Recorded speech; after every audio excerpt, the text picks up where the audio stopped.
"You will come out of that water now," the Duke of Larkbeck said, "or I will have every keeper on this estate drag the lake for a poacher's snare, and you may explain to the magistrate why a woman was tangled in it." He stood at the very lip of the bank, boots planted in the reeds, his great clack against a morning gone silver with mist, and he did not raise his voice. Osmond never raised his voice. He had learned long ago that the men who shouted were the men no one feared. A duke who could empty a room by lowering his tone had no need of noise. Below him the water lay flat and cold and forbidden, his water, ringed by his willows, screened from every road by 3 miles of his park. And in the middle of it, plainly, impossibly, a person was treading, dark hair slicked to her skull, chin barely above the surface, watching him with an expression that was not at all the terror he was accustomed to producing. "I would come out, your grace," she called back, and her voice carried clean across the still lake, "only I have not a stitch upon me," and I judged the magistrate the lesser scandal of the two. For a moment Osmond said nothing, because in 11 years no one had answered him like that. Servants dropped their eyes, tenants twisted their caps. The gentry of 3 counties had, since his return from Portugal, learned to speak to him in the careful, bloodless way one speaks to a loaded gun laid upon a table, and here was a drowning trespasser reasoning with him about scandal as though they were 2 sensible people met over tea. "Then you have thought further than most in your position," he said. "Where are your clothes?" "On the flat stone by the alder." A pause. The water rippled as she shifted. "I would be obliged, your grace, if you would not stand upon them." He looked. There, folded with a neatness that struck him oddly, sat a small grey heap of garments, a gown worn thin at the hems, a plain shift, a pair of stout boots that had been mended more than bought, not a lady's things, a servant's, or near enough. He was standing, he realized, not a yard from them, and something in him, some rusted, forgotten scruple, made him take a single step back onto the grass. "I shall walk to the willow yonder and turn my back," Osmond said. "You will dress. Then you will explain to me, at whatever length you require, how you came to be swimming in the private lake of the Duke of Larkbeck, whose gates are locked, whose walls are 8 feet, and whose park no soul enters uninvited on pain of prosecution." He paused. "Take your time. I find I am curious, and that is rare enough that I mean to enjoy it." He turned and walked to the willow, and put his back to the water, and clasped his hands behind him, and stood as still as the tree. Behind him he heard the small sounds of it, the break of the surface, the drip and shiver of a body rising from cold water, the rustle of thin cloth pulled over wet skin. He kept his eyes fixed upon the far wall of his park, upon the grey of the morning, and told himself he felt nothing but the mild, remote interest of a man watching a curious insect cross a windowsill. He had grown expert these long years at telling himself things. It had not always required expertise. There had been a season, he could still find it, if he probed the old ache the way a tongue finds a broken tooth, when Osmond of Larkbeck had been reckoned the warmest of his line, a young man too free with his laughter, too quick to trust, who had ridden off to the peninsula with his brother Ambrose at his side and a conviction that the world meant him well. Ambrose had not come back, nor had that young man quite. What returned to Larkbeck was a duke by unexpected succession, his elder brother dead of a fever in a foreign tent and Osmond's own hand too slow, by half a day's ride, to reach him. He had come home to a great house full of black crape and hopeful, grasping faces, and he had understood, standing in the cold marble hall, a single thing with perfect clarity, that everyone who now smiled at him smiled at the title, and that the surest way never to be deceived again was to trust no living creature past the length of his own arm. He had kept that vow for 11 years. It had cost him every friend he might have had, and it had never once been broken. He counted this, most days, a success. "You may turn, your grace." He turned. She stood at the water's edge in the mended grey gown, her wet hair wrung into a rope over one shoulder, her feet still bare and the boots dangling from one hand. She was young, 3 or 24, he judged, and not beautiful in the way the word was used at dinners, no porcelain mispainted for the marriage market. Her face was too frank for that, her brows too dark and level, her mouth too plainly given to saying what she thought. But she met his eyes squarely, water still beading on her collarbone, and she did not tremble, and she did not simper, and she did not, this above all, arrange herself to be looked at. She simply stood, cold and caught and unashamed, and waited to hear what he would do to her. "Your name," Osmond said. "Obret Cheswick, your grace. And your situation, Miss Cheswick, you are no lady. No, your grace. Not a flicker of offence. I am companion to Mrs. Pell at Harrogate, the far side of your wall.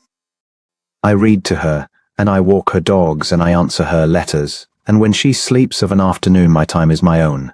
She lifted her chin a fraction. "It is my own very early, before she wakes. I have swum in the sea since I was a child, and there is no sea here, and your lake." She stopped. "My lake," he prompted, "is uncommonly fine, and you supposed a duke so rich in water would not miss a little of it borrowed at dawn."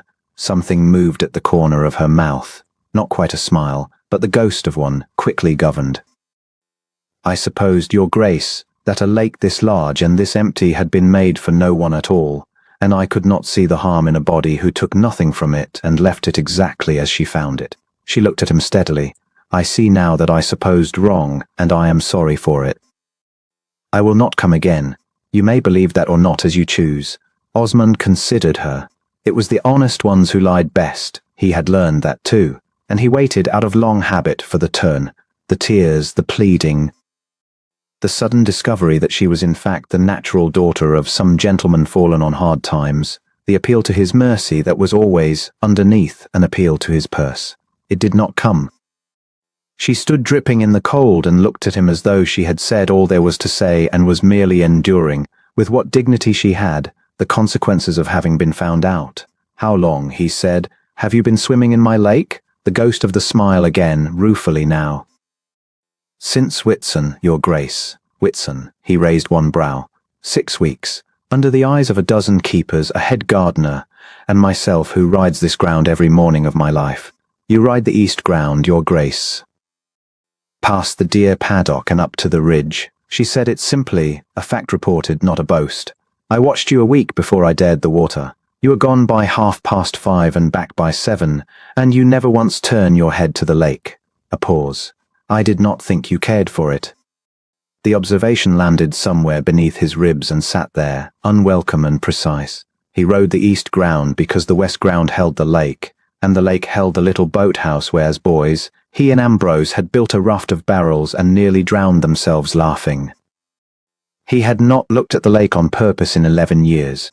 This companion of a sleeping widow, this borrower of dawns, had read the map of his avoidance in a week and named it to his face, without the faintest notion of what she had touched. "You are observant, Miss Cheswick," he said, and heard his own voice go colder, the door swinging shut. "It is not a quality I reward. Put on your boots."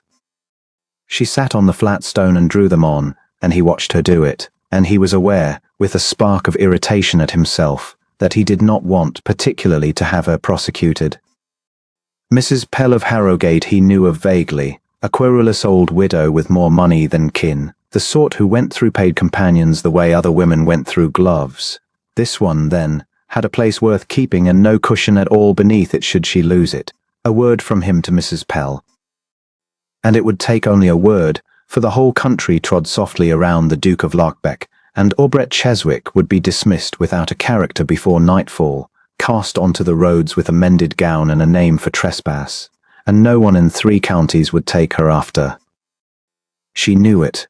He could see that she knew it in the careful way she tied her laces, in the stillness of her shoulders. She was waiting for him to be cruel, because she had understood at once that he could be, and that there was nothing whatever to stop him, and still she had not begged. "Stand up," he said. She stood. Osmond said, "Is a foolish woman who does not know the worth of what she has. If she keeps a companion who reasons with dukes and swims like a fish and reads the ground better than my keepers, that is her affair. Yours, this morning, is a graver one. You have trespassed upon a peer of the realm, Miss Cheswick, and the law is entirely on my side, and you have no friend within these walls to speak for you." He let the silence stretch, watched her bear it. "Have you anything to say before I decide what is to be done with you?" She looked at him, and for the first time something crossed her face that he could not at once name, not fear, though it was near neighbour to fear. It was a kind of weary honesty, as of a person too tired to be anything but true. "Only this, your grace," Obret said. "I have £4 a year and a room over the scullery and no people living. and I have been in the world long enough to know precisely how far a woman in my place may fall, and how quickly. If you mean to ruin me, I cannot stop you, and I will not shame myself by weeping to move a man who I do not think can be moved. She drew a breath, and her voice did not shake, and that steadiness was somehow more affecting than any tears could have been. But I will tell you plainly that of everything I have done wrong in my life, swimming in your quiet water at first light was the least of it, and the dearest to me, and if this is the price of it, then it was still cheap, and I am not sorry I paid it. The mist was lifting off the lake. Somewhere back toward the house a dog barked once and was still. Osmond of Lochbeck stood on the bank of the water. He had not looked at in 11 years, and found he had, unaccountably, no words ready, none of the cold dismissals he kept always to hand, none of the closing sentences that ended encounters and sent people from his presence relieved to go. He looked at this drenched, penniless, unafraid young woman who had just told him that his lake was the dearest thing she owned, and the ousted scruple turned over in him again, harder this time, and he was angry at it, and he could not make it lie still. "You will not be ruined," he heard himself say. Her eyes came up to his, wary, disbelieving.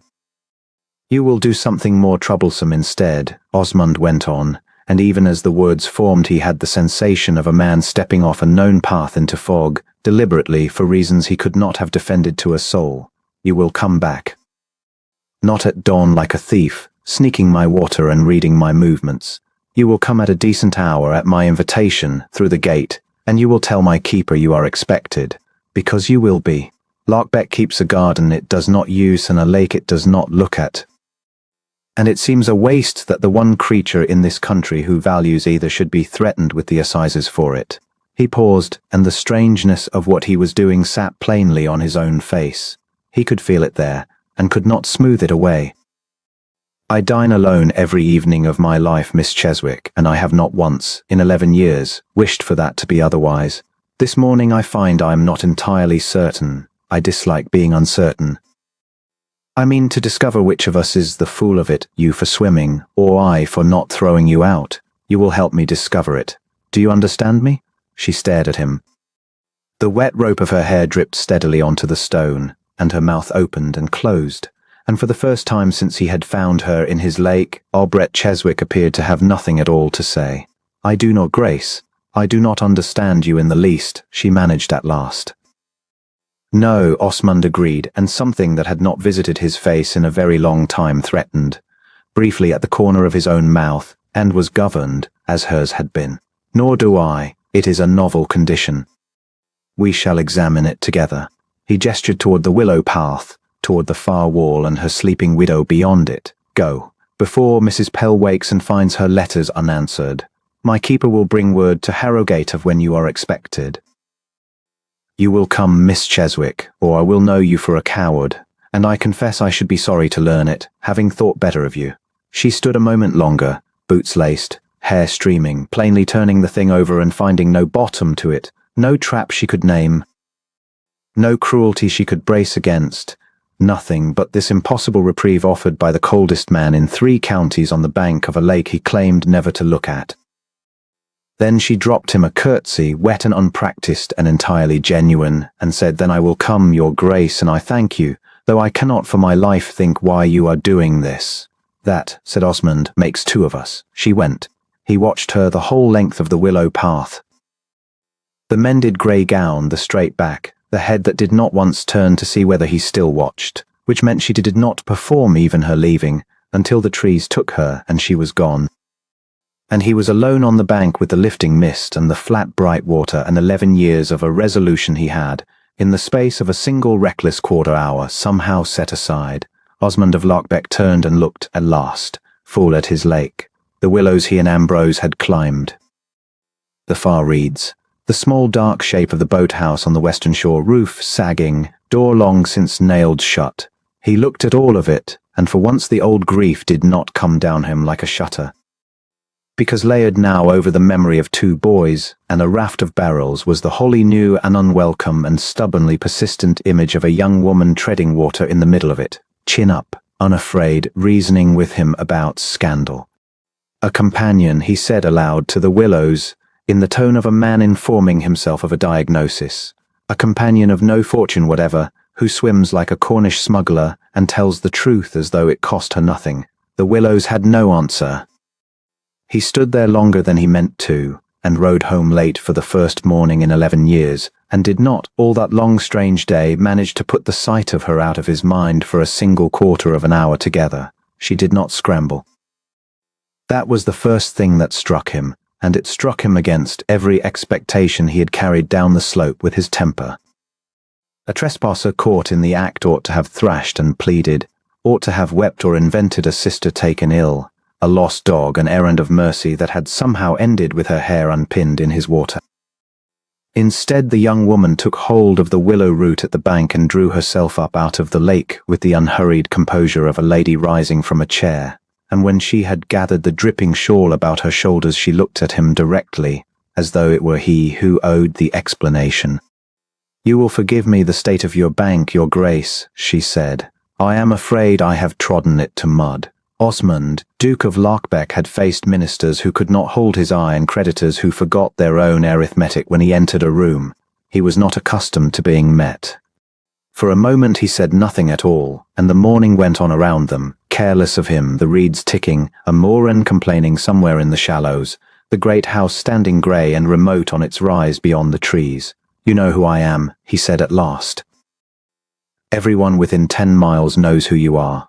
She wrung a rope of water from the hem of her skirt without looking down at it. "They know the wall is yours, and the wood is yours, and the fish are yours down to the last minnow. I was told the lake was yours as well, but I confess I had hoped that a thing so large as a lake might belong a little to itself. It does not." "No," she agreed with something that was very nearly regret and not at all fear. "I see that now. He should have called for Hollis. He should have had her name taken and her father's name and the name of whatever cottage or farmstead had bred such impertinence. And he should have let the machinery of his displeasure do the rest, as it always did, quietly and completely. That was the whole use of being feared. One need never raise one's voice. He found, standing there with the dew soaking through his boots, that he did not wish to call for anyone. He wished absurdly to know what she would say next. "Your name," he said. "Brett Cheswick." She dipped a small wet curtsy that ought to have been ridiculous and was somehow not. "I keep the accounts and the linen for Mrs. Pell at the Harrogate School, when the school will have me. Which is to say, I am no one at all, your grace, and I have swum in your lake, and you may do with that what you like. No one at all." She said it plainly, the way another woman might have said she was the daughter of an earl, not to wound herself with it, not to angle for his pity, simply because it was the truth, and she had decided some while ago not to be ashamed of the truth. He had spent the better part of a decade among people who were forever pretending to be more than they were. It had made him tired in a way that sleep did not mend. To hear a person state her own smallness without flinching was so strange to him that he nearly mistook the feeling it gave him for anger, and only later, walking back up the hill, would he understand it had been something closer to relief. "The water is snow-fed," he said instead of any of the things a duke ought to say. "It runs cold well into June. You might have taken a chill and drowned in it, and then I should have had a corpse on my bank and a magistrate at my door, and both of them you're doing. Then I am glad to have spared you the inconvenience." A wet strand of hair had come loose against her cheek. She did not trouble to move it, "Though I must tell you, your grace, I swim rather better than I keep accounts, and Mrs. Pell will vouch that I keep the accounts very well." He did not smile. He had trained himself out of smiling with a thoroughness that had cost him something, and the muscles of his face obeyed the old discipline now. But the wish to smile arrived in him uninvited, and had been so long since he had felt it that he noticed its coming and going the way a man notices a bird that has flown briefly through a shut room. The reason for his coldness was not a mystery to him, though it was a mystery to the county. 9 years past he had been another man, younger, warmer, foolish in the particular way of men who believe their own good fortune is a kind of virtue. He had loved a woman named Cassia Varell, or had loved what he took her to be, and she had let him believe himself beloved through a summer and an autumn, and the reading of the banns, and she had wept very prettily at exactly the right moments, and she had wanted, it emerged, the coronet and the 11,000 a year and nothing whatsoever of the man who came attached to them. He had learned this in the worst way a man can learn it, by overhearing her say so to her sister behind a screen at his own betrothal ball, in a light amused voice, as though the whole of his affection were a joke the two of them shared. He had gone on smiling that night for 3 hours because a Duke of Lochbeck did not make a scene. He had not, in any way that counted, smiled since. He had decided coolly and for good that warmth was a door thieves used, and he had bricked it up. So he knew what women wanted of him, and he watched for it the way a sentry watches a tree line, and he had grown very expert at seeing it. The little calculations behind the compliments, the way their eyes went to the house before they went to him. He watched for it in Obret Cheswick now, out of long habit, and could not find it. She had not once looked up at the house. She was looking at him, and she was cold, and she was faintly, unmistakably amused, and there was nothing behind it that he could name but the amusement itself. "You are not afraid of me," he said. It was not quite a question. "I am a good deal afraid of you," she answered. "You could ruin me with a letter before luncheon, and we both know it, and I have not forgotten it for a single moment of this conversation. But being afraid of a thing and cowering before it are not the same, your grace, and I was taught the difference early. If you mean to write your letter, I would rather stand up to receive it." Something in his chest turned over, slowly, like a key finding at last the wards of a lock long rusted shut. He looked away from her, out across the flat pewter water to the far bank where his grandfather had built a folly no one visited, and he was aware of an impulse he had not felt in 9 years and did not know what to do with, the impulse to be, in front of another person, less than terrible. "Get out of the wind," he said gruffly. "You will catch your death arguing with me, and I have had enough of arguments this year." Before she could answer, a voice came ringing down through the trees, bright, carrying, pitched to be heard and to be admired for the hearing. "Osmond! Osmond, where have you got to? Your man said you had gone to the water, and I have quite ruined my slippers coming to find you, you dreadful creature." Rosanna Brandreth came down the path in a walking dress the colour of unripe apricots, a parasol tilted just so against a sun that was scarcely up, and she arrived at the bank in a small flurry of complaint and charm and stopped, and took in the scene, the Duke, the ruined mud, the dripping and disreputable young woman standing where no young woman had any business to stand. Rosanna was the daughter of a viscount and the guest of his aunt and the county's settled opinion of whom he would eventually, sensibly marry, and she had been at Lochbeck 4 days, and had contrived to find him alone perhaps a dozen times. And he had watched her look at the house on each occasion with the proprietor's fond eye. She looked at Obret Cheswick now the way one looks at a stain on a cloth. "Good heavens," Rosanna said, and laughed, a light silver laugh that had been much praised in 3 counties. "What is this? Osmond is the creature poaching. Shall I fetch someone? She is soaked through. Has she fallen in? Or a delicate, delighted horror, was she bathing in your lake? Oh, but this is too absurd. My dear, do you know whose water that is? Do you know what you have done?" "I have some idea," said Obret. She said it without heat, and she made Rosanna a curtsy precisely as correct as the one she had made the Duke, no more, no less, and the perfect evenness of it, the refusal to grovel to the Viscount's daughter any more than she had grovelled to the Duke, was the most quietly disobedient thing Osmond had ever watched a person do. "Well, she must be turned off at once," Rosanna went on, turning to him, warming to it, hand coming to rest on his sleeve as though the arm beneath it were already hers to command. "You cannot have every farm girl in the district treating the place as a public bath. It wants an example made, Osmond, or you shall have them here in droves by Michaelmas, and you know how these people talk. Shall I speak to Hollis for you? I do so hate to see you troubled with small things." "Small things." He looked down at Rosanna's gloved hand on his coat, and at her upturned face arranged in its expression of tender usefulness, and then he looked past her at the girl she wished him to destroy, who was watching him with that same clear-eyed calm, expecting nothing, asking nothing, ready to receive whatever he chose to be.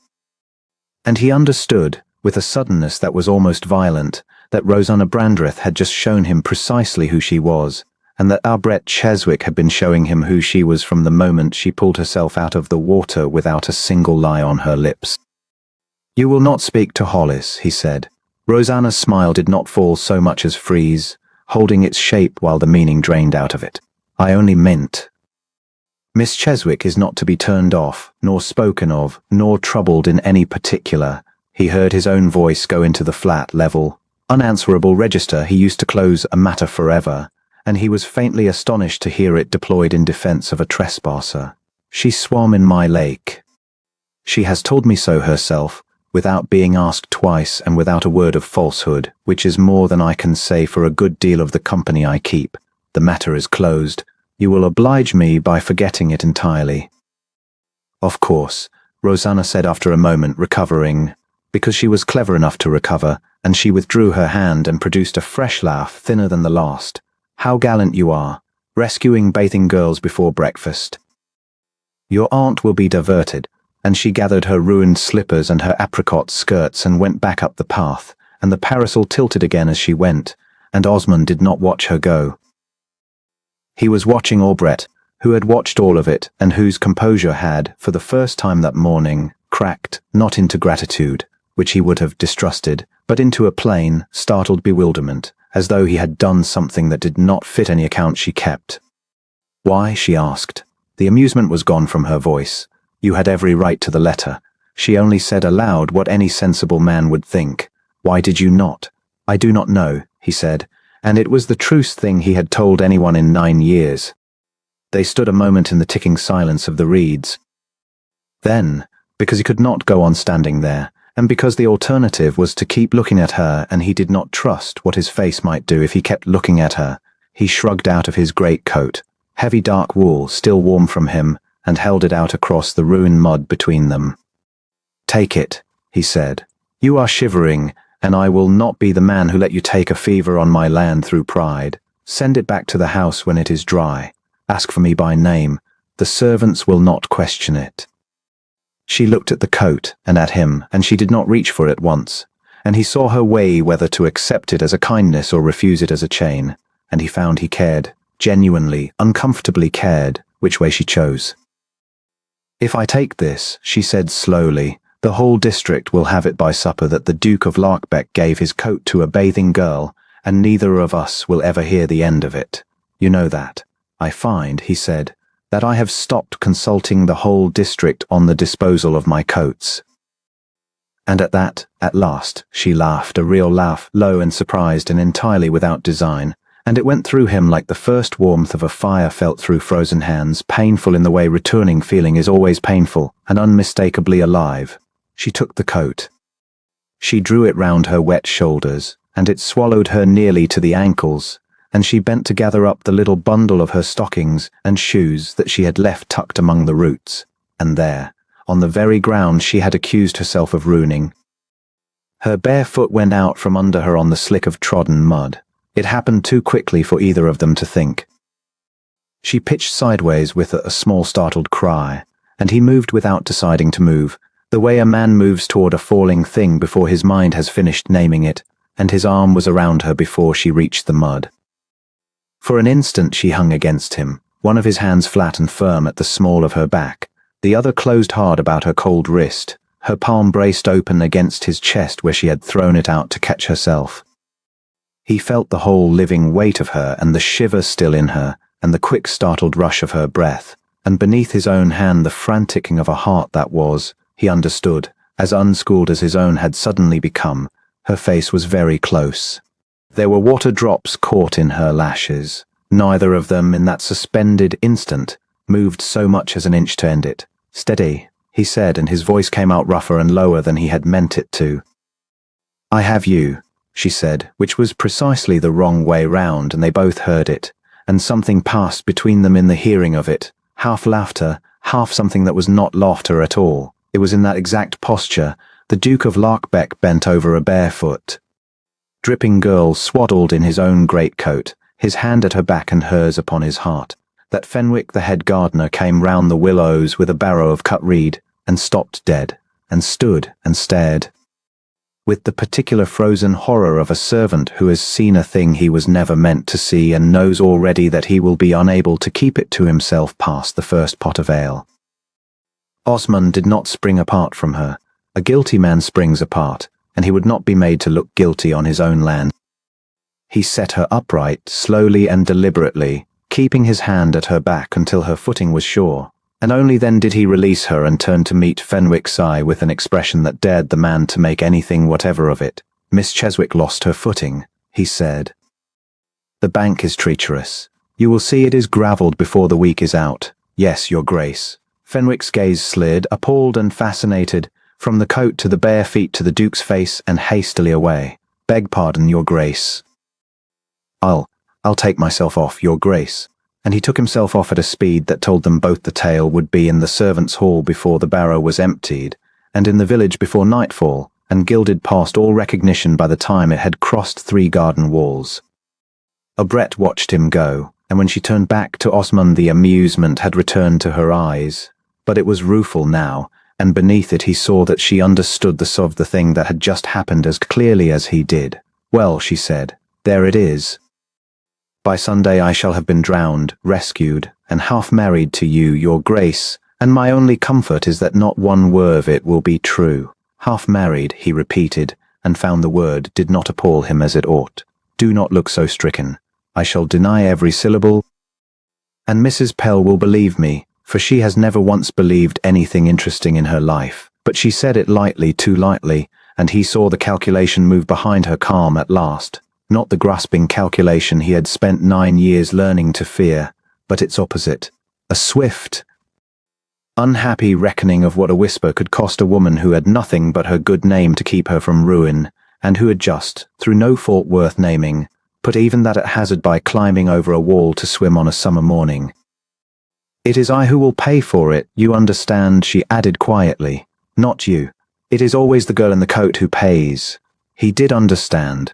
That was the intolerable part, and standing there with the last warmth of her still on his hand, Osmond, Duke of Larkbeck, who had bricked up the door 9 years since and had thought the mortar long set, found that he had already begun, somewhere beneath his own notice, to turn over the question of how a man in his position might see to it that she did not pay at all, and he stood on the bank of his own cold lake, watching her draw his coat closer against the wind, and could not, for the life of him, look away. The coat came back to the house 11 days later, folded and brushed and smelling faintly of the lavender they laid up linen with at the Harrogate school, and with it a note in a small upright hand that thanked him for the loan and for the greater mercy of not writing his letter, and said nothing else at all, no flattery, no plea for further notice, no small clever hook cast out to catch his interest. Osmond read the 4 dry sentences twice, which was 2 times more than a note of that kind deserved, and then he put it in the drawer of his writing table where he kept nothing, and he closed the drawer, and he told himself that was an end of it. It was not an end of it. He had known trespassers dismissed and forgotten within the hour. This one lodged. She came to him at inconvenient moments, over the estate ledgers, in the middle of his aunt's interminable talk, in the grey hour before sleep when the old wound in him usually did its work. And each time it was the same 3 things, the willow root and the water sheeting off her. No one at all said as plainly as another woman says, "My father the Earl," and the low surprised laugh that had gone through his frozen hands like fire. He did not like it. A man who has bricked up a door does not care to feel a draught coming through the mortar. He resolved, with the whole force of 9 years' discipline, to think of her no more, and he was still resolving it a fortnight afterward when his aunt announced the water party. Lady Verena Larkbeck did nothing by halves and consulted no one, least of all her nephew, whose house it was. She had determined that the county wanted entertaining, that Osmond wanted marrying, that Rosanna Brandreth wanted every opportunity to be seen advantageously against a picturesque background, and that the south lawn running down to the lake was the finest picturesque background in 3 ridings. There would be tables under the limes and a marquee against the rain, and the schoolchildren of Harrogate to sing a glee upon the water in 2 hired punts, because Lady Verena held strong views on charity and stronger ones on the charm of children, singing at a distance, where their noses could not be seen to run. The schoolchildren of Harrogate. Osmond heard the phrase across the breakfast table and set down his cup with more care than the cup required. He did not go looking for her. He told himself so as he crossed the lawn on the afternoon of the party, moving through the murmur of 60 guests who parted before him and bowed and did not quite dare to speak, and he went on telling himself so while his eye went, of its own accord and against orders, along the line of the water. And there she was, of course there she was, not among the guests, for a woman of her station did not stand among the guests, but down at the punts in a plain grey dress with her sleeves turned back, kneeling on the boards to button a small boy's collar and settle a paper of music into his fists. One of a dozen unregarded shapes doing the labour that made other people's pleasure possible. Mrs. Pell, a broad-harried woman, was counting heads and losing count, or Brett was doing the actual work, quietly, and no one under the limes so much as glanced her way. "There, now she has him," said a voice near his shoulder, and it was Rosanna, arrived in rose-coloured muslin with her hand already seeking his sleeve. "Your aunt's little singers. Are they not sweet from here? One is always so grateful they are kept over there." She followed his look, and her smile sharpened by a degree. "Why, is not the bathing creature? Good heavens, it is. They have set the trespasser to mind the children. How very like the school, to keep a girl of no character about the little ones." She laughed the silver laugh. "You were quite right to be lenient, Osmond. One sees now she is beneath even a letter." He said nothing. He had found, in the fortnight past, that silence served him better than speech where Rosanna was concerned, since speech only encouraged her and silence she took for agreement, and he was content, for the moment, to be misunderstood. But he did not take his eyes from the punts, and Rosanna, following them, was clever enough to feel the direction of his attention as a change in the weather, and to dislike it without yet knowing why. The glee, when it came, was a small disaster survived. The children sang gamely and mostly together. The second punt drifted off its line and had to be hauled back by a gardener with a pole, to laughter under the limes that was not entirely kind, a very small girl at the front. Overcome by the great grey water and the great grey house and the 60 grand strangers, stopped singing altogether and stood with her chin trembling and her paper of music sliding from her hands into the bottom of the boat. Osmond watched the guests around him wait, pleasantly, for the child to cry, for the small delicious ruin that would give them something to speak of. He watched Aubrette Cheswick go down on her knees in the stern of the punt where the guests could not see her do it, and take the child's face between her two hands, and say something, 3 words, 4, that no one on the bank could hear. He watched the small girl's chin steady. He watched her find her place in the song again, half a beat behind, and then with the others, her thin voice climbing back into the tune, and he watched Aubrette settle back on her heels with her head bowed, so that not one soul under the limes should know she had done anything at all. It was over in the space of 10 seconds. No one applauded it because no one had seen it. He had seen it. He found he had stopped breathing and made himself begin again. "Charming," Rosanna was saying.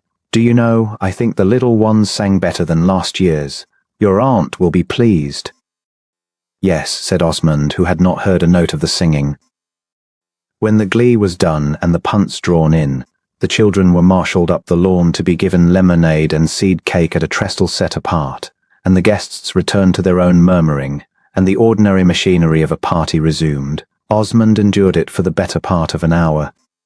The county coming to him in ones and twos to be noticed, the magistrate's wife, the member for the borough, a bishop's nephew with a scheme for draining the low meadow, and through the whole of it a single intention was hardening in him against all his better judgment. A small mutinous purpose that he examined and could not talk himself out of. He wished to speak to her, not to summon her, not to grant her anything, not to be thanked. He wished, simply and inexplicably, to stand where she was standing and hear what she would say. Before he could go, his aunt caught him by the elbow with the practiced grip of a woman who has spent 50 years detaining important men, and steered him toward the largest cluster of parasols, talking all the while. Rosanna, she said, had arranged the whole singing herself. Rosanna had chosen the children's ribbons. Rosanna had such a gift with the little people, had he remarked it, such a tenderness beneath all that town polish, exactly what a great cold house wanted to warm it through. Osmond said that he had remarked it, which was true in a sense his aunt would not have relished, for he had watched Rosanna keep the entire length of the lawn between herself and a single actual child the whole afternoon. He let Lady Verena present him to the members of her scheme and stood among them the required quarter hour, and Rosanna glowed at his side and laid claim to him with her eyes for the benefit of the county. And he was as absent from the whole performance as a portrait is absent from the room it hangs in, When at last a lull came, he detached himself with a murmured excuse about the punts and the gardeners, and no one thought it strange, for a duke's business with his own boats was his own affair. He went the long way along the yew walk that screened the servants' side of the lawn from the guests, so that no one under the limes should mark where the Duke of Larkbeck had taken himself off to.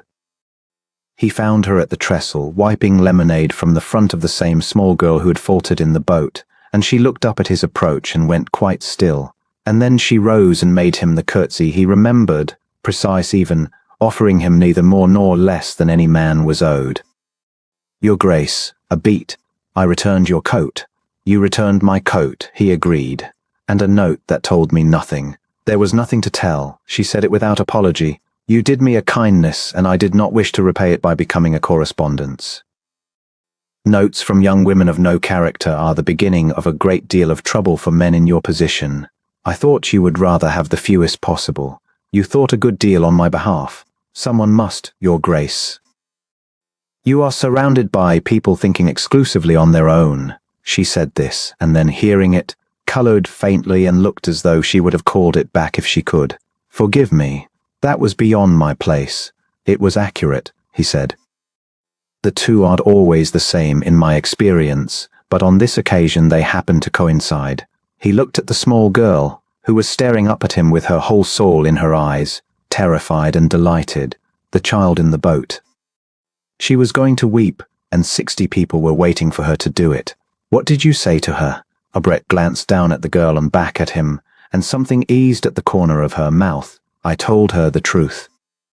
That the grand people could not hear a single word she sang, being much too far off and much too taken up with themselves, and that she might as well sing for the fish, who are excellent judges of music and never repeat what they hear." He did not smile.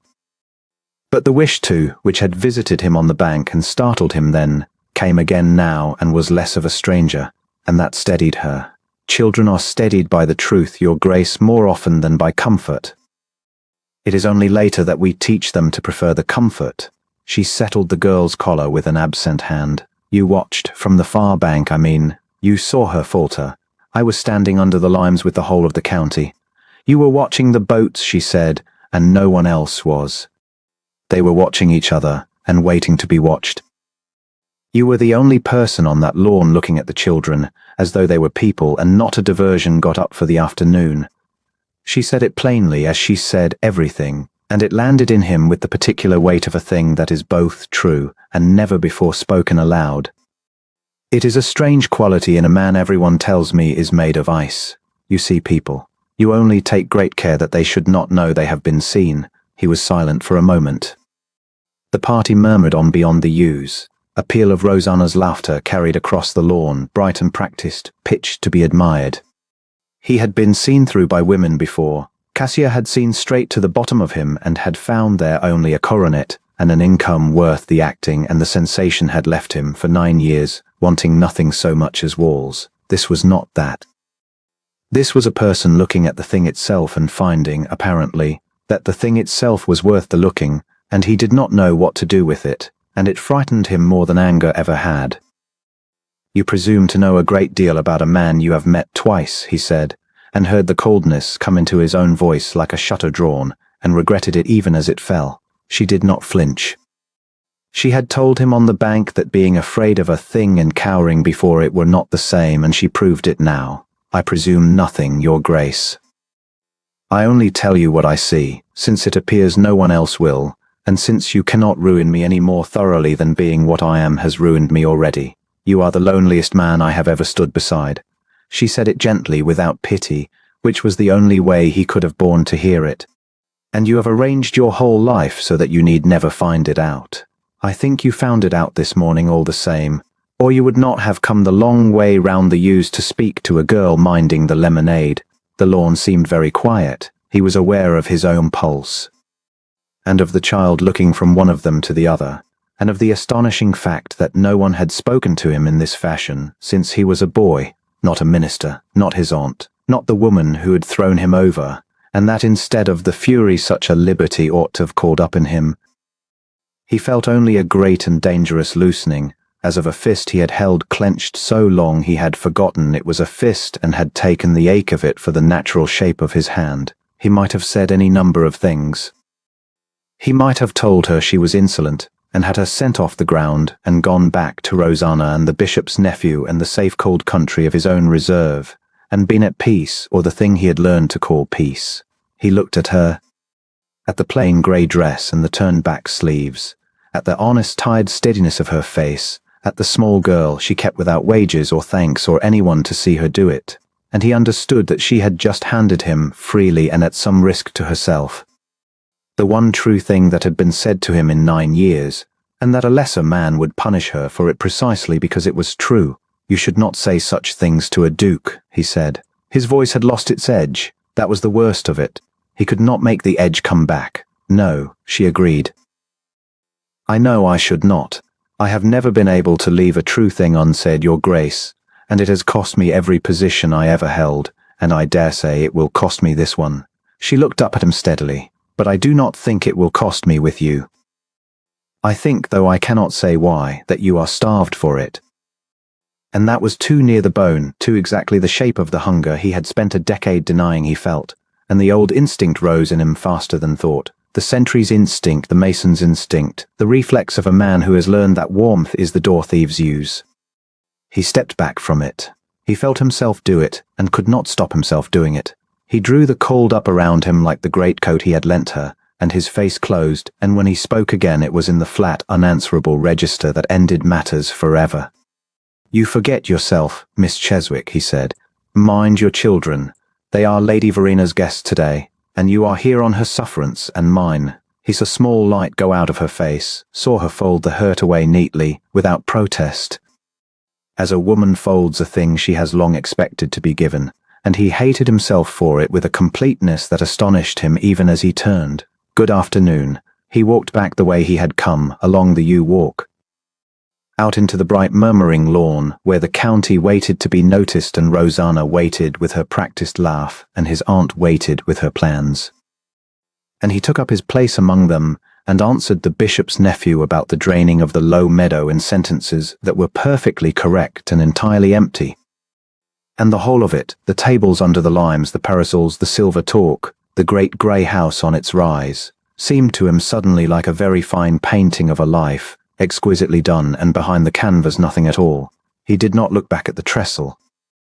He knew that if he looked he would go to her again, and undo the cold he had just been at such pains to raise, and he did not trust himself to keep it raised a second time. So he did not look, and he stood in the sun being a duke, and he thought of her the whole long afternoon, and through the interminable dinner, and into the grey hour before sleep where the old wound did its work, and found, lying awake in the great dark house, that the old wound had gone quiet, and that what kept him from sleeping now was not the woman who had once seen only his coronet, but the one who had seen, God help him, everything else. He had told himself it was the accounts, and for 3 days together he had very nearly believed it. There was, in point of fact, a genuine disorder to be mended. The Larkbeck Foundation his grandfather had endowed, 12 almshouse pensioners, a dame's school, a coal fund that paid out in the hard months, had been kept for a generation by a steward whose hand had grown as palsied as his arithmetic, and the books had passed into a condition that Hollis, laying them before the Duke with the air of a man surrendering a battle, described as beyond the reach of ordinary men. Osmond had looked at the ruined columns for the space of a minute. Then he had heard himself say, in a voice of perfect indifference, that he understood there was a young person at the Harrogate school with a gift for such things, and that Mrs. Pell might be written to, and the loan of her arranged for a fortnight, and rooms found in the housekeeper's wing, and the whole matter got up as a purely practical convenience with which he need not further trouble himself. He had signed the letter himself, which he never did, and he had told no one why, least of all the one person entitled to ask, which was himself. So it was that on the 4th evening she was in his library, and he had come down to it on a pretext, so thin that even Hollis's face had betrayed a flicker, and the long room lay gold and quiet in the last of the light. And Obret Cheswick sat at the far end of the great table with the disgraced ledgers open before her and a branch of candles burning low, and a smudge of ink at the side of her hand, where the heel of it had dragged across a wet figure. She did not rise when he came in. She had learned, in 4 days, that he did not wish her to rise, or she had simply decided it, which was more like her, and he had let the decision stand. "You are still at it," he said. "It is past 9. It is nearly done." She did not look up at once. She was carrying a sum in her head, and she would not drop it for a duke. He had watched her do this before and had found, to his private astonishment, that he liked being made to wait upon a column of figures. She set down the total, blotted it, and only then raised her eyes. "Your grandfather's clerk, your grace, was a great and pious thief. Not a large one, he had not the courage for it, but a steady one for 11 years. He took a little from the coal money each winter, and a little from the widow's portions each spring, and he wrote it all down in a hand so honest that no one ever thought to add it up. There." She turned the book toward him and set one inked finger to the margin. £41, 6 shillings, over 11 years.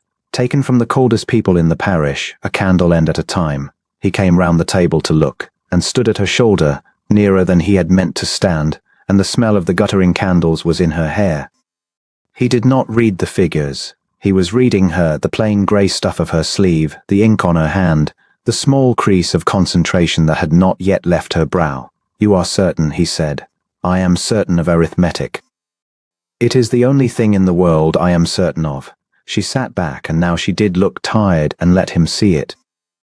"Men have been transported for less, and this one has been 10 years in his grave, and his daughter keeps the toll house on the Harrogate Road and has 6 children and no notion at all of what her father was. So you will do nothing, your grace, because there is nothing to be done that would not fall entirely upon the innocent. But you asked me to find the truth in these books, and I have found it, and I will not soften a true figure to spare a dead man his character." "No," he said. "You would not," and he was aware, saying it, that he had just paid her the only compliment he knew how to give without lying, and that she had heard it as one. "You look at these books," she said, after a moment, "as a man looks at a debt he did not incur and cannot discharge. Forgive me, your grace, I have spent my life among ledgers, and I have learned to read a face as I read a column, and yours does not add up to a man who cares for £41. You care that they were robbed and could not know it. You care a great deal, I think, for people who cannot know how they have been used." He might have turned the observation aside, as he turned aside 100 a week. He did not. Perhaps it was the hour, or the drowning candles, or the 4 evenings of her that had worn some breach in a wall he had believed sound. "I have some experience," he said, "of being used by a hand I trusted, and not knowing it until the sum was already taken. It gives a man a fellow feeling for widows robbed of their coal money." He heard the words leave him and could not credit that he had let them go, he who had told the story to no living soul, and had now all but laid its edge before a girl in a grey sleeve. He looked away toward the black windows. "That is a good deal more than I meant to say. It is safe with me," she said simply. "I keep other people's secrets as I keep their accounts, to the last figure, and I show them to no one." And he believed her, which unsettled him more than anything else in that long evening, for he had not taken a woman's bare word in 9 years, and here he had taken one without so much as pausing to doubt it. He should have gone then. A man with any remnant of sense would have taken his leave of the ink and the candlelight and the dangerous nearness of her, and gone up to his own cold rooms, and shut the door. Instead he drew out the chair at the head of the table, a yard from her, and sat, which was a thing he had not done in that library in the evening for 9 years, and the great house creaked and settled about them, and outside the tall windows the last green went out of the sky. "You keep other people's accounts very well," he said. "I wonder that you keep your own so ill." She understood him. He watched her understand him, and he watched her decide not to be wounded by it, which was a thing she seemed able to do at will, as another woman might raise a fan. "My own account is quickly given," she said. "My father was a gentleman, not a large one. He had a house near Wells and 400 a year and a great faith in other gentlemen. He put the 400 and the house and my mother's portion into a scheme for draining the Sedgemoor levels that a friend had sworn to him could not fail. It failed. My mother did not long survive the discovery of how it had failed, and my father did not long survive my mother. And I was 14, and there was a great deal of grief and a very great deal of arithmetic, and it fell to me to do the arithmetic, because there was no one else left standing who could bear to look at it. She turned the pen over in her fingers. So you see, I did not learn to keep accounts at a desk in a school. I learned it at the foot of my father's bed, adding up exactly how ruined we were, so that I might tell him gently, and he need not do the sum himself. I have never since been afraid of a bad figure. I had my fill of the worst of them at 14, and after that all other numbers are merely large or small. She said it without a tremor, without one glance toward him to measure the effect of it, without the smallest bid for the pity that was rising in him like water in a lock. That was the whole undoing of him, and he knew it even as it happened, not her grief, which he might have armored himself against, but her refusal to trade upon it. Cassia Verel had wept beautifully over troubles she did not have. This woman stated the ruin of her whole childhood as though it were a column that had come out even, and asked him for nothing, and he found he would have given her the almshouse and the coal fund, and the 11,000 a year and the coronet on top of it. And she would have handed every farthing back and told him to keep his accounts in better order. And the lake, he said, because he could not say any of that. Where does a ruined gentleman's daughter learn to swim, as you swim? For the first time that evening she smiled, and it changed her whole face, and the tiredness went out of it. In the mill pond at Wells, when I was a child and rich and did not know I was either. My father taught me. He was afraid of very little that could be reckoned in pounds and terrified of the water, and he decided his daughter should not inherit the fear, and so he stood himself waist deep in a cold pond every morning of one summer, hating every moment of it, and taught me to be unafraid of the one thing that frightened him. Her voice went quiet. It is nearly the only thing he left me that no scheme could carry off. I swim, your grace, because it is the last hour of my father I still have.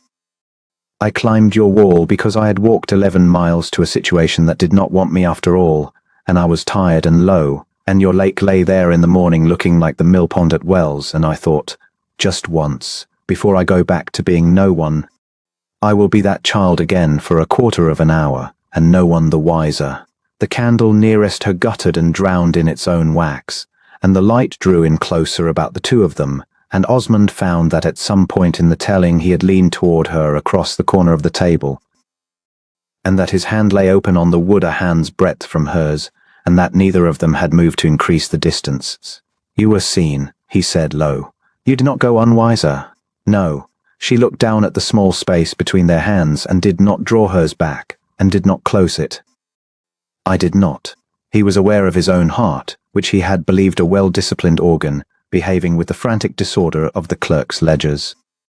He was aware of the ink on her knuckle and the candle warmth on her cheek, and the ridiculous nearness of her mouth, and the fact that a Duke of Larkbeck did not, under any circumstances his mind could presently supply, take the hand of the woman he had hired to mend his accounts, in his library, after 9 o'clock, with the candles going out. He was aware of all of it, and he moved his hand the last small distance anyway, and let the side of it rest against the side of hers, not clasping, only touching, the way one touches a thing to be sure it is real, and he felt her breath catch, and heard it catch, and felt through that slight warm contact the same swift knocking of her heart that he had felt on the bank of the lake when she fell. Neither of them said anything.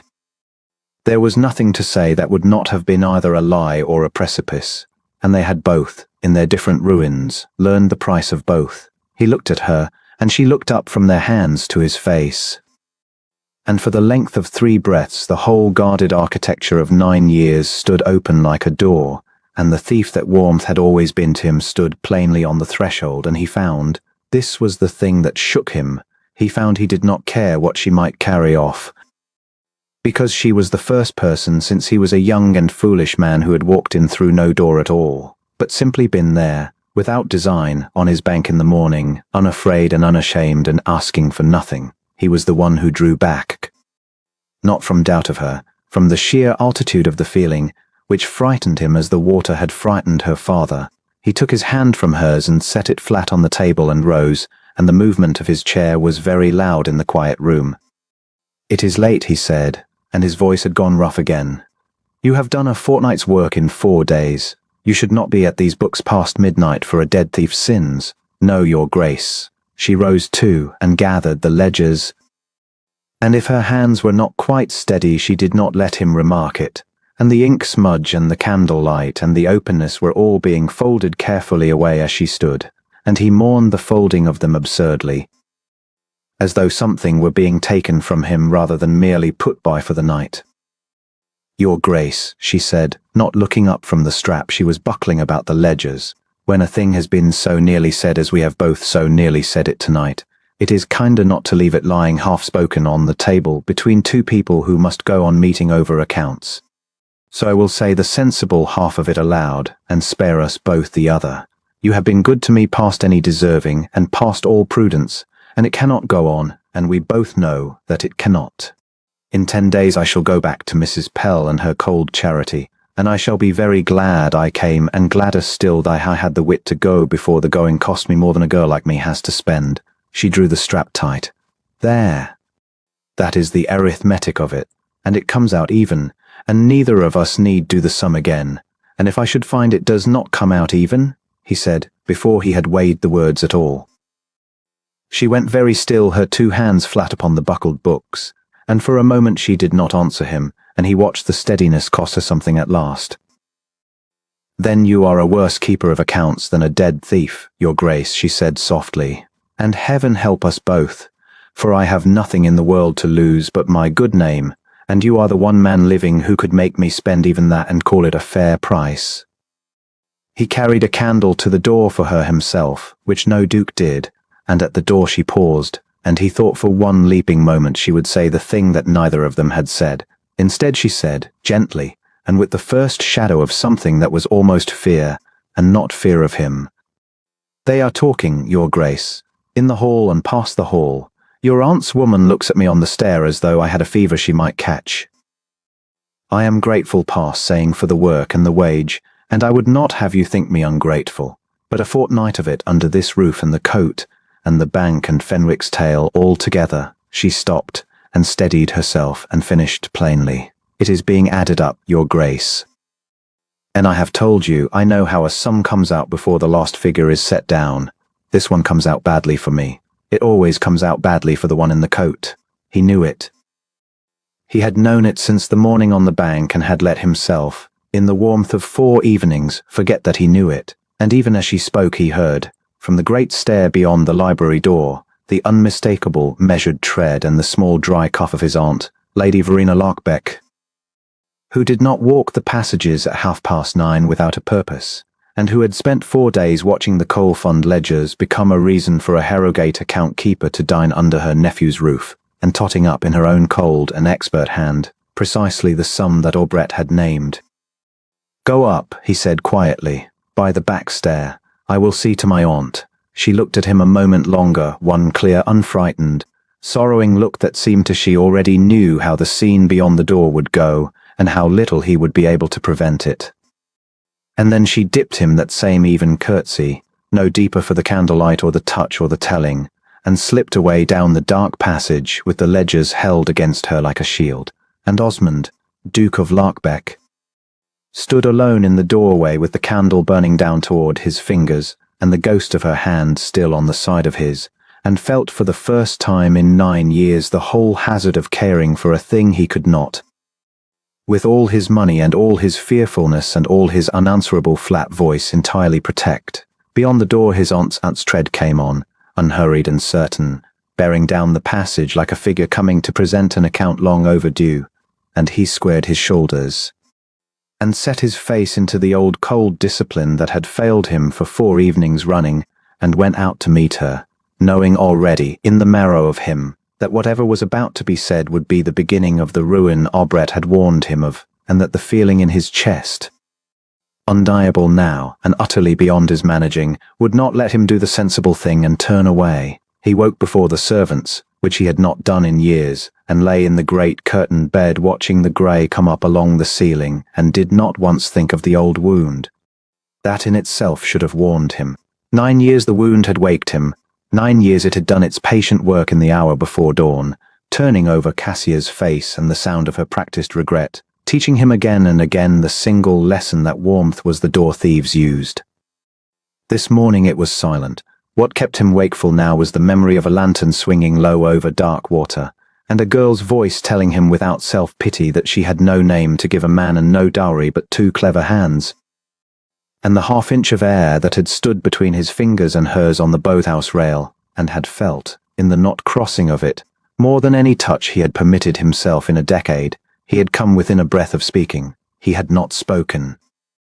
But he had walked her back up the U-walk in the dark with the lantern between them, and had known, with a calm that astonished him, that he meant to speak, and soon, and in earnest, and that for the first time since his youth the prospect did not feel like a man laying his throat against a blade. He was still holding that calm, turning it over like a coin found in an old coat, when the knock came at his dressing-room door an hour past dawn, and it was not his valet. It was his aunt in a wrapper, with her grey hair down and her face the colour of tallow, and she came in without waiting to be bid and shut the door behind her with both hands, which she had never in his memory done. "You will tell me it is a lie," Lady Verena said. "You will tell me at once that it is a lie, Osmond, and I will believe you, and we shall none of us speak of it again. I cannot tell you it is a lie," he said, rising, reaching for his banyan, "until you have done me the courtesy of saying what it is." "You were seen." She pressed the words out as though they hurt her teeth. "Last evening, down at the water in the dusk, alone, you, the Duke of Lochbeck, with that bathing creature from the school. Her hand in yours upon the rail of the boat-house, and a lantern between you and not a soul else within a quarter-mile. Do not," she lifted one shaking hand as he opened his mouth, "do not stand there and be reasonable at me. Half the county had it before breakfast. Mrs. Brandreth had it. Rosanna has shut herself in her room and will see no one, and I do not wonder at it, for she came into this house on the plain understanding of the whole world that she was to be its duchess.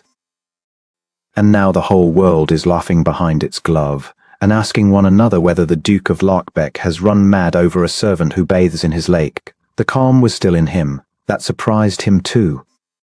Her hand was not in mine, he said, which was true, and beside the point, and he heard how it would sound and said it anyway.